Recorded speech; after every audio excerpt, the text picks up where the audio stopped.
Hello, welcome to this Winter Solstice Special of Something Wicked. My name is Barry, and today, to celebrate the darkest day of the year, I'm going to be making this horrible little thing.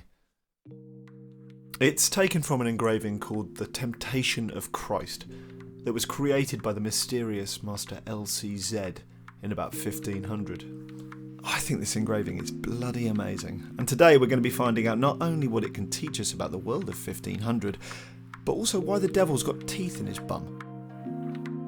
Anyway, on with the build. Now, the original engraving is just stupidly complex, and if I want to stand any chance of building this thing, I have to simplify stuff. So I spent a bit of time cutting the devil out of the picture so that I could see exactly what I was making. Now, our beastie is weird on pretty much every level, but thankfully its body is basically a humanoid shape, so we can use a human armature to build a little skeleton for our fella. Once his bones are all ship-shape and Bristol fashion, it's time to pack him out with some tin foil. So tin foil is just an affordable way of packing out a sculpture with something that clay can bind to later on. Once I'm happy with that, I will twizzle some wire which I'm going to wrap around the tin foil to hold everything in place when I'm getting serious with the sculpture later on. Now, I use Super Sculpting as the first layer on pretty much all of my sculptures. For this one, I'm going to roll out some long noodles which I'm going to wrap around the sculpture to create the first iteration of the form.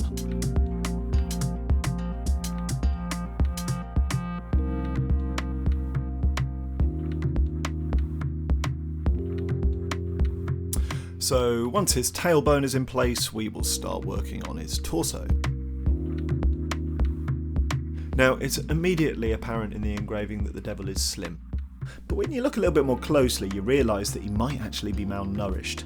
And the reason for that, I think, is because whilst the devil has an enormous appetite, he's never satisfied.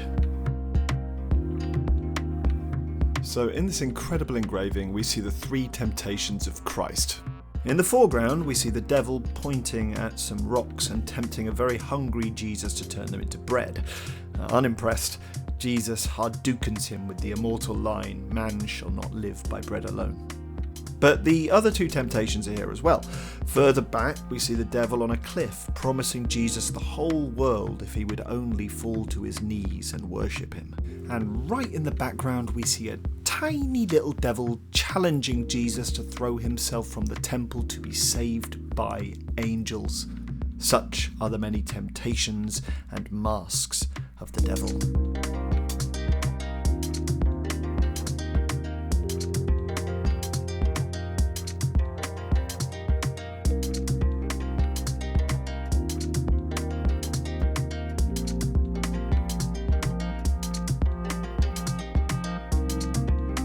Now, the eagle-eyed among you will have noticed that the nose is a different coloured clay, and that's because it's something called Cos clay.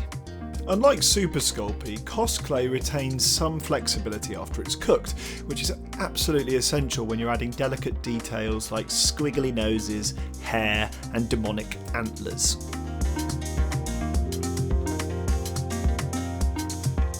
So once I've crafted him a couple of luscious eyebrows, I will choose a couple of teeth from my jar of smiley bones, which I will then jab unceremoniously into his gob.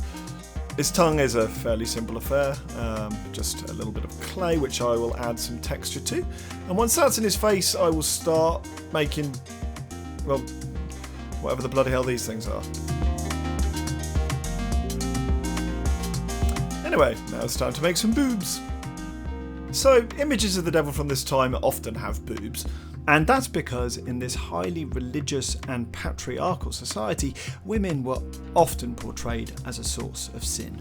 And the breasts are often those of an older woman, which is making a statement about fertility, something that you can also see in the background of the engraving. Behind Jesus, everything is verdant and green, but behind the devil, it appears to be rocky and barren. Once the boobs are in place, we will blend them into the torso. We'll add a bit of texture and also some details like nipples and also some veins, which are just little noodles of clay that get blended in until you can just about make them out. Once we're done with those, it's time to start on his arms. Now at the top you've got this luscious pelt of fur, which is obviously reminiscent of a mammal. But on his elbows you've got these sharp, jagged, bony bits that kind of look like the carapace of a crab. It's a mishmash of different animal parts to remind you that the devil is at once bestial, but also a complete corruption of nature. Everywhere you look you see something that's unnatural and wrong. For example, his hands. When you count the number of fingers on each paw, you don't find the normal amount. You find 1, 2, 3, 4, 5, 6. And as we all know, 6 is the number of the beast. Epoxy putty is absolutely perfect to bind together his 6 metallic fingers, and once that's in place I can add these pre-baked nails to the tips, and then I can shut up for a bit and get on with sculpting the rest of his hands.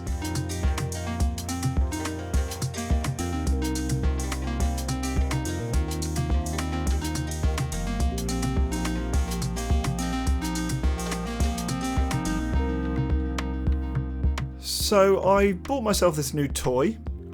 It's called a clay extruder, and not only is it super satisfying to use, it's also really bloody helpful.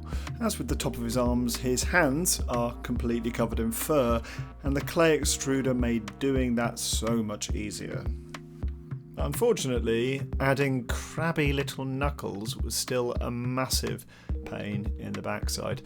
I can't tell you how long it took me to do all of this. Hours. But by the end of that time I was pretty happy with the result and ready to move on to the pig.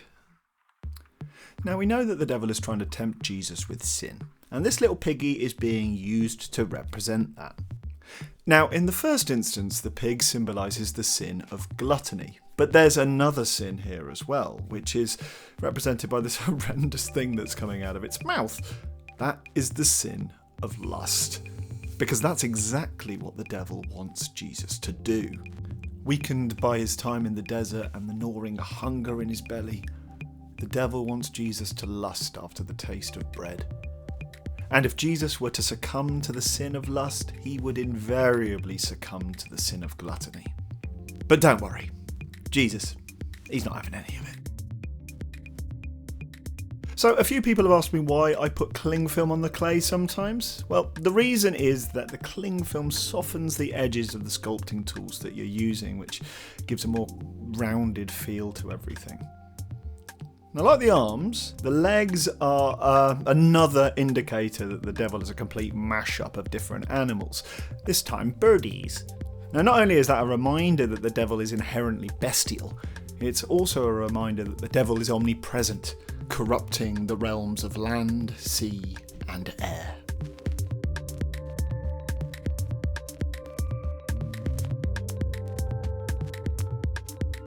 Now, a lot of sculptors will say that the best tools they have are the ones that they've made themselves. I made this little doohickey to help out with this build, and it's proved absolutely invaluable to create the scaly texture on the legs. Once I'm happy with the top halves, I can wind some wire to create the feet. Epoxy putty will hold everything in place, and then we can start packing it out with clay. So each toe's got 2 talons. Once they're in place, we can get started on its tail. I'll twizzle some wire around it. Again, it just gives something for the clay to bind to.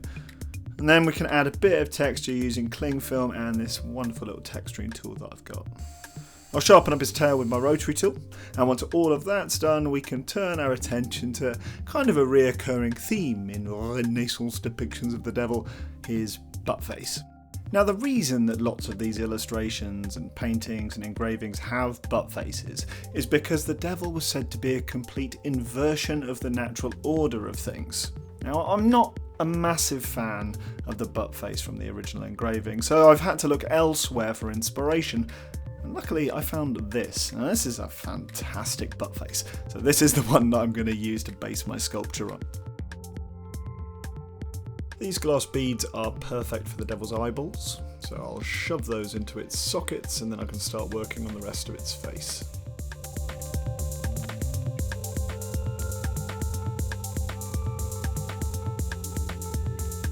A couple of pre-baked tusks will get carefully positioned inside its bum.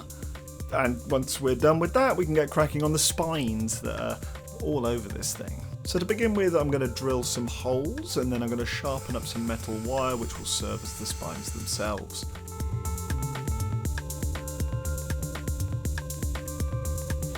So when you've spent 2 months making a sculpture like this, it's bloody terrifying driving a 6mm drill bit into its back. But once that bit's out of the way, I can position the wings, and then I can move my attention onto my favourite thing of the whole build. You see, when I was cutting out the engraving at the beginning, I found this weird little bean underneath the butt face, and what this represents are the words of the devil. He's literally talking shit, and that's where we get the phrase from. Anyway, I'm going to cook this little turd in the oven while you click the subscribe button, and then we're going to paint it. To get things going, we're going to give the Lord of Darkness a nice base coat of black with my airbrush. And once that's done, I'll mix up some red and black to create a nice maroon colour to cover him in. His legs will get painted up with some desert yellow, and then I'll use a dark tone wash to bring out some of the detail before treating him to a nice pedicure with some bone white paint. Once we've covered the birdie's beak in Battleship Grey, we'll paint his beady little eyes yellow and then add a little pupil. And then I'll top up my airbrush with some dragon red so that we can start adding a more vibrant tone to the rest of the body. Predictably, his fur will go fur brown, and then I'll piddle around with a variety of different colours under his tail until I chance upon something that I like. The tusks in his bum were painted bone white, and then I soiled those up a little bit with a soft tone wash. The red of his knuckles was blended into the white of his talons, and once I was happy with the way the hands were looking, I moved on to the schnozzle of the pig.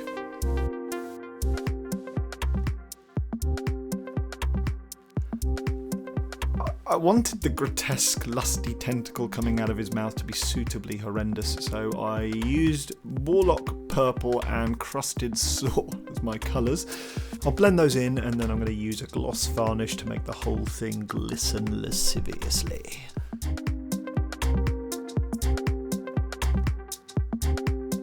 So now I've painted up all of his facey bits, I'm going to sort his antlers out. I'll paint those up with a series of dark washes, and once his face is looking good, we'll do some dry brushing on the bird and the fur just to help the detail pop. Scrunchy tinfoil is going to get used as the membrane of the wing, and once I've applied some super glue to the bony bits, we can get the tinfoil in place. Now this didn't actually work that well. I glued more tinfoil to my fingers than I did the sculpture, so I used epoxy on the face instead of super glue. But once they flappers are in place, we can paint it up with a couple of layers of primer.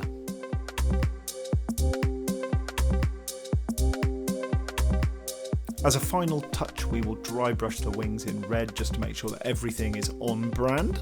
And then we're just going to paint up a couple of other little bits and bobs just to make him look super sick.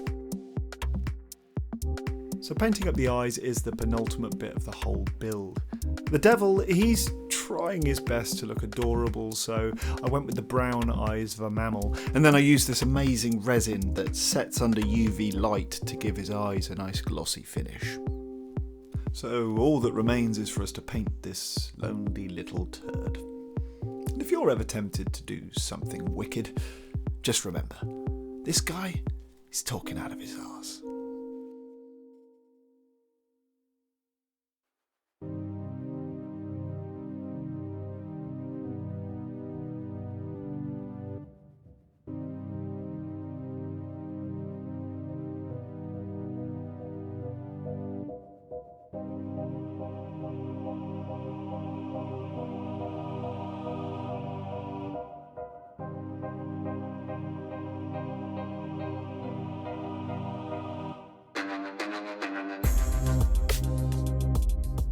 So I want to say a huge thank you to my incredible patrons.